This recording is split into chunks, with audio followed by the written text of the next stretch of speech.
Então, nós temos direito a ter nossas opiniões, nós temos direito a ter as nossas posições, mas que é sempre importante a gente lembrar que essas posições jamais podem ser armas para que nós venhamos a ferir companheiros nossos de jornada, filhos de Deus como nós.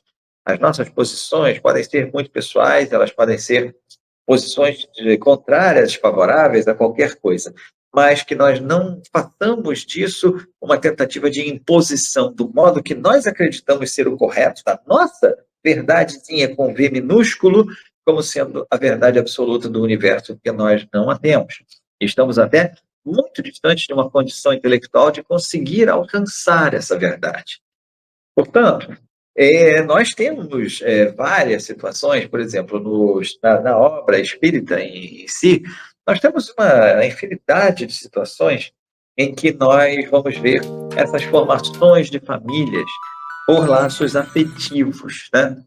E até fazendo uma pequeno parênteses aqui, eu acabei de me lembrar de uma situação que mostra muito bem, na minha visão, como nós estamos em relação a isso, né?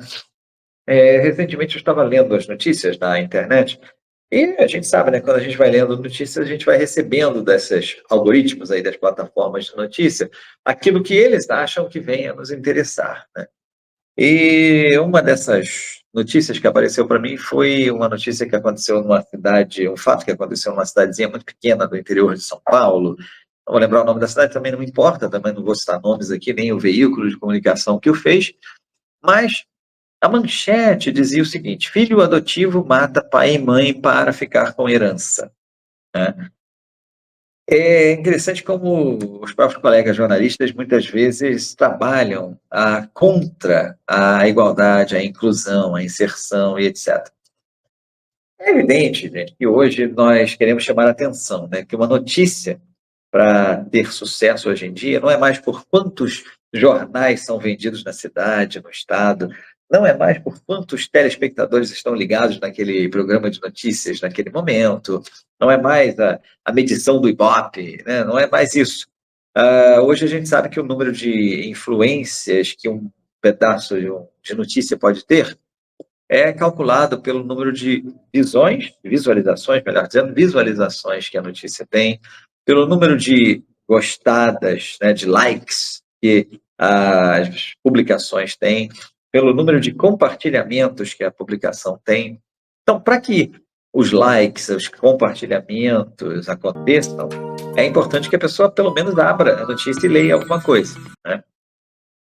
E diante de um bombardeio de coisas que estão sendo oferecidas para nós, as mais diversas temáticas de qualidade, nós precisamos ter um chamariz, né? Muitas vezes é visto dessa forma, precisa ter uma manchete chamativa para que as pessoas venham a fazer o clique.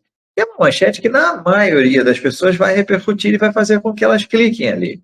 É porque está meio que no subconsciente coletivo, né? No inconsciente coletivo, talvez, essa questão do, tá vendo? Foi adotar filho, olha aí o que que fizeram e tal. Então, essa manchete começava assim, essa manchete era essa manchete, né, que dizia, filho adotivo mata pai e mãe para ficar com herança.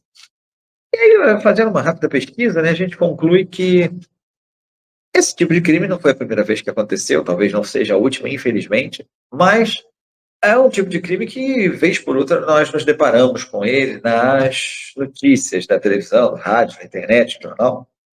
E eu não lembro, por exemplo, das outras vezes em que eu lembro de ter visto notícias sobre crimes semelhantes, eles foram cometidos por filhos ou pais biológicos contra seus pais ou seus filhos, né?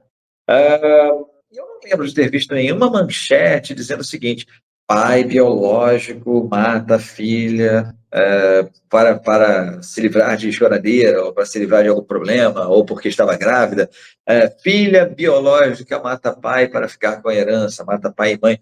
Não lembro de uma situação em que isso tenha acontecido. Eu não lembro de ter sido adjetivado o filho biológico. Então, se não é adjetivado o filho biológico, por que é adjetivado o filho adotivo, né? Por que essa palavra é tão importante nesse contexto? A não ser para aumentar ainda mais a carga de preconceito que existe sobre questões como essa. Então, É interessante a gente refletir sobre o que nós lemos, sobre o que nós compartilhamos, sobre o que nós damos lá o nosso like, porque nós podemos estar fomentando, sem querer, esse tipo de notícia, esse tipo de tratamento dado aos fatos que acontecem no cotidiano de uma sociedade. Então,